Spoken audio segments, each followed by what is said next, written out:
Are you considering getting a new gaming chair, but you're not sure which downsides they might present compared to a normal office chair? Stick around. In this video, I'm going to go over the top 10 gaming chair problems we've experienced while selling gaming chairs. Hey guys, it's Ryan with BTOD TV. We've been selling office chairs for over 15 years and we've been selling gaming chairs for around 5 years. In that time, we've learned a lot about the downsides, both from our experience and from customer feedback when buying a gaming chair.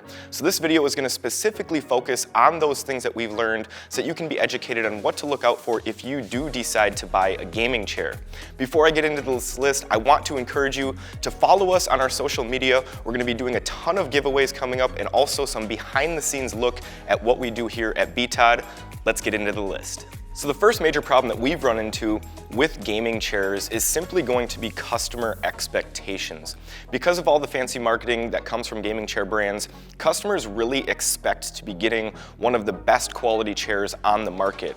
And most gaming chairs are sold for between $200 and $400. And in this price range, it's going to be simply impossible to be getting a top-of-the-line product, especially when we're looking at the highest end brands from Herman Miller, Human Scale, Knoll, Hayworth, Steelcase, having chairs all up over $1,000. They're going to be much better quality chairs. And so it's important that you manage your expectations when buying a gaming chair. I'm not saying that $300 or $400 is a small amount of money. I'm just saying that it's not going to give you the same buying power that you may expect to be getting. The closest analogy that I can give is a car. If you're going to go out and buy a new car, $10,000 is not a small amount of money by any means, but it's not going to give you a lot of buying power in the car market. You're going to get a decent car, but it's not going to be anything that's top of the line. You're going to need to spend a lot more to get a top of the line product. It's going to be very similar with gaming chairs. If you spend $200 to $400 on a chair, expect a low to mid-market product. It's not going to be something that's going to be the end-all be-all in terms of quality, comfort, and adjustability. The next potential problem that we're going to look at is the bucket seat design that we see on almost all gaming chairs. You can see the two chairs that I have here. They both have the side bolsters on the seat and the back. This design is meant to mimic a car seat. Gaming chairs were first designed for games like Need for Speed, where you were simulating a driving experience. Now, when we shift over to an office environment, this is kind of a wasted design. In a car, it's great. If you have side bolsters, they help to keep you in place when you're turning so that you're not sliding all over the place. But in an office, you're not doing that. And so having side bolsters is really just going to kind of prohibit you from moving around. It might make you feel a little bit better, feel cozy, feel like you're in a car. If that's something that you want, then that's definitely a good choice for you, but it could potentially hinder your movement and it could be uncomfortable if you are leaning up against those side bolsters. So there's definitely going to be some downsides with this design and not necessarily a functional upside in an office environment. The next potential problem is going to be the side bolsters. We just touched on it briefly when addressing the bucket seat design, but the side bolsters are definitely going to be one of the #1 problems that we've heard about from customers that have purchased gaming chairs, just because they do really limit your area of movement and you need to be able to fit in the chair. If you're a little bit too wide and you're up against the side bolsters either on the back or on the seat, it is going to be an uncomfortable experience because these are going to be made of metal. They're going to be hard, they're not going to be soft and padded all the time.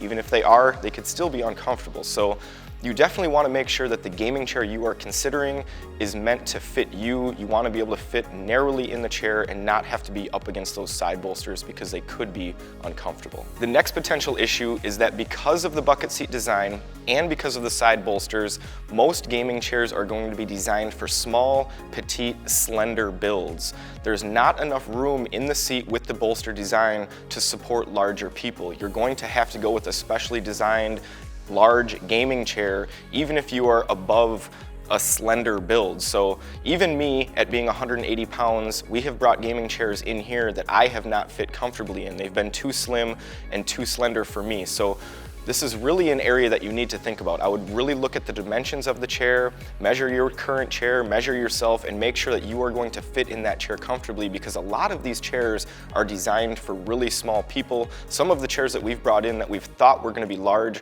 were actually designed what we think to be for kids because they're so small. So make sure to look at the dimensions, make sure that you know what you're getting, because some of these gaming chairs can be really slender, really petite. The next thing that we're going to look at is the type of mechanism that you're going to see on most gaming chairs. So these two chairs are good examples. Both of them are going to feature a lower end mechanism, the GT Racing chair featuring a swivel tilt mechanism, which just means that it tilts from the center. We have some videos going over different mechanism designs. If you're curious about that, there will be a link right up here. Check out that video on different mechanisms.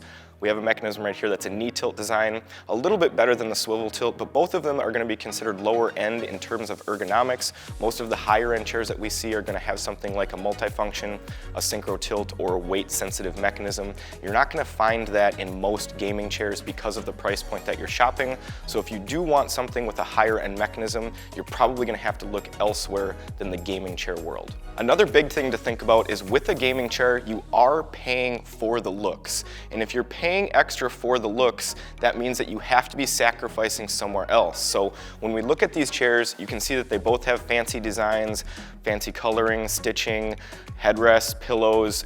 And when you do things like that, you have to take away from other areas of the chair. And so these chairs aren't going to be billed quite as strong as a comparably priced office chair. You're going to lose out on things like adjustability, warranty, and you're going to be sacrificing just the overall wellness of the chair for that extra look. Now, that is going to be one of the biggest reasons why people buy gaming chairs, but it is important to know that if you're spending $400 on a gaming chair, it's not going to be the same quality, adjustability, comfort as a standard $400 office chair, because you are paying for a lot of the look of the chair.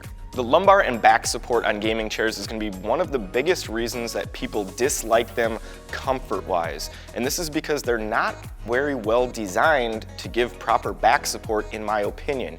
You can see that both of these chairs here feature completely straight backs. If you've watched our other ergonomic chair videos from our other brands, you'll notice that almost all of the chairs that we review have some type of a natural curve. And even just having a nice natural curve with no adjustable lumbar support system can be enough to be one of the most comfortable backs out there. But when you start with a completely flat back like these, you do not have a lot of opportunity to provide good support. They try to correct that by adding some type of a pillow system. You can see that the Secret Lab chair here has a pillow, but it condenses very easily. It does not hold its shape over time, and so it's not going to provide the proper support like a well-curved chair or like a chair that has a built-in lumbar support system. So if you are someone that is really looking for good lower back support, then a gaming chair may not be the best option for you. I would try to look for a higher-end gaming chair that might have some type of a lumbar system built into the backrest instead of the pillow system, because I'm not a huge fan of how the pillow works in providing support.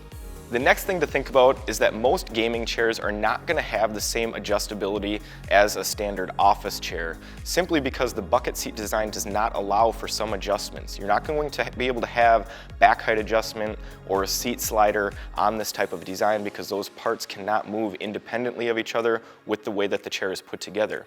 You're also not going to find a lot of chairs with things like four-way arms, multi-directional lumbar support, multi-tilt options, independent tilt options, forward tilt. There's a lot of adjustments that we see on higher end chairs that you're not going to see on gaming chairs. And a lot of these adjustments, honestly, we see on lower end chairs too, but it's just not possible to have them on a lot of the gaming chair designs because of the price point discussed earlier and because of the design with the bucket seat. So keep in mind what adjustments exactly you're looking for and know what you need to have in your chair, because a gaming chair might not satisfy those needs.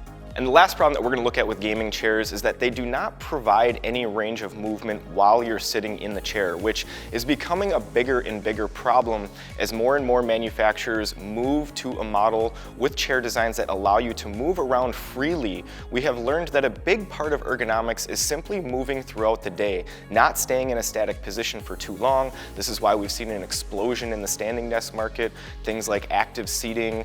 So a gaming chair design with a very rigid metal frame, side bolsters, and a system that is meant to keep you in one position for extended hours is not necessarily the best design for an ergonomic experience. You're not going to be able to shift around and move in the chair like you can on a lot of high-end chairs like we see on the Leap and some mesh chair designs. So it's definitely something to think about. If you're someone that likes to wiggle, likes to move around, likes to shift, likes to lean back and stretch in their chair, the rigid frame design on a gaming chair may not be for you. And that concludes our list of the top 10 gaming chair problems. If you've made it this far in the video, I would really appreciate you smashing that like button, subscribe, and ding that bell so that you know when we're gonna upload our next piece of office chair content. I would also strongly encourage you to follow us on our social media. We have a ton of giveaways planned in the future, as well as some cool behind the scenes content of what we've got going on here at BTOD.